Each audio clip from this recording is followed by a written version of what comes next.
A València s'ha celebrat la gala d'elecció de les Cors d'Honor de les Falleres Majors de València 2013, que han pogut seguir en directe ací pel 924. Al Palau de la Font de Sant Lluís, la fallera major del 2012, Sandra Muñoz, s'ha acomiadat de les 12 joves que l'han acompanyada en un any ple de somnis, complits i grans alegries. També ho ha fet Rocío Pascual, la fallera major infantil. Fins sempre, València!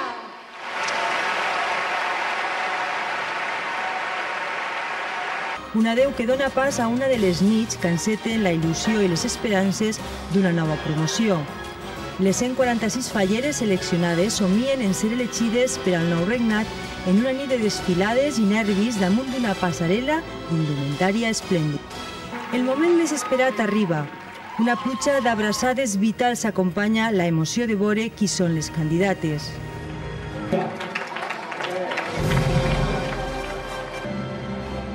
Primera foto de família de les que a partir d'ara compartiran agenda fallera en els pròxims 12 mesos.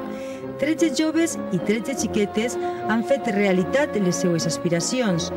Les 26 falleres passaran per un nou jurat que les entrevistarà fins triar la fallera major de València i també la infantil. Serà el pròxim mes d'octubre.